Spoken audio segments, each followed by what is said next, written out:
হেমন্তের হিমেল হাওয়াময় শিশিরে ভেজা সকাল, সবুজ প্রকৃতির বুকে মাচায় ঝুলছে ডোরা কাটা সবুজ তরমুজ।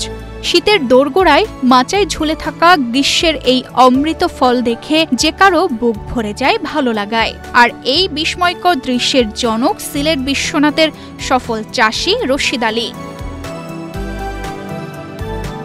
রশিদ আলী সিলেটের বিশ্বনাথ উপজেলার 10 ঘর ইউনিয়নের নাচুনি গ্রামের মানুষ। তরমুজ চাষে সফল হলেও তিনি পেশায় মূলত রাজমিস্ত্রি। ওদের স্বপ্ন পূরণে পাশে থাকতে পেরে আমরা গর্বিত। হাতে তেমন কাজ না থাকায় কৃষি অফিসের পরামর্শে তিনি জুলাই মাসে মাত্র 100 গ্রাম টিআই 176 জাতের তরমুজের বীজ বপন করেন। এক প্রতিবেশীর পরিত্যক্ত 1 বিঘা জমিতে শুরু করেন পরীক্ষামূলক তরমুজ চাষ। আর 4 মাসেই মাচা জুড়ে ফল এসেছে। বিক্রির উপযোগী হতে আর মাত্র 10 থেকে 12 দিন বাকি। সবকিছু ঠিক থাকলে 1 বিঘা জমি থেকে লাখ টাকার তরমুজ বিক্রির আশা করছেন রশিদ আলী। এই তরমুজ ক্ষেত করার ইচ্ছা এবং জাগরণে যা কিছু করছেন আমার জাকারিয়া ভাইয়ে কৃষি অফিস থাকি, কৃষি অফিসের স্যার তাই আমার এই উদ্যোগ দিয়েছেন যে হয়তো একটা করলে হয়তো আমরা বিশ্বনাথের মাঝে ওইছে না আর তরমুজ আমার করা লাগে, তাই একটা উদ্যোগ দিছিলা। আমি উদ্যোগ অনুসারে তার চেষ্টা অনুসারে যতটুকু তারা দিচ্ছেন সহায়তা এবং বীজ সার ঔষধপত্র লাগাই আর যত ধরনের সহায়তা লাগে সব যত সহায়তা আমার খরচ করার কারণে আজকে আমি এই পর্যন্ত তারা দেখাইতাম পারছি।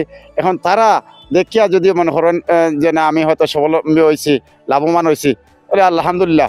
অসময়ে তরমুজ চাষ খুবই চ্যালেঞ্জিং, তবে কৃষি অফিসের সহায়তা আর কৃষকের পরিশ্রমে এবার সফলতা এসেছে বলে জানায় উপসহকারী কৃষি কর্মকর্তা। গ্রীষ্মকালীন তরমুজের জাতটা আমি এই পরিশ্রমী কৃষক আমার রশিদ আলী ভাইকে আমরা কৃষি অফিস থেকে প্রদর্শনী হিসাবে এটা দিয়েছিলাম। আমরা আশা করি আরো 10 থেকে 12 দিনের ভিতরেই আমরা বিক্রি করতে পারবো। ভালো ফসল হচ্ছে, আশা করি উনি লাভবান হবেন। কৃষকদের উদ্বুদ্ধ করা হচ্ছে যাতে অফ সিজনেও চাষ করে লাভবান হতে পারেন।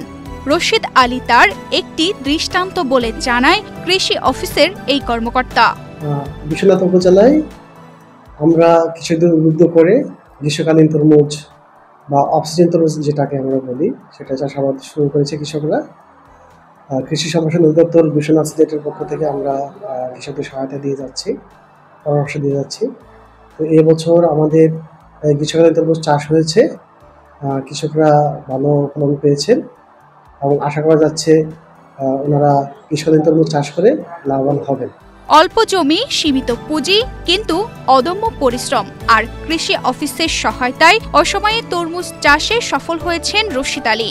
তার এই সাফল্য অন্য কৃষকদেরও নতুন সম্ভাবনার বার্তা দিচ্ছে। তানজিদা রহমান, ইনায়া, বাংলাদেশ প্রতিদিন।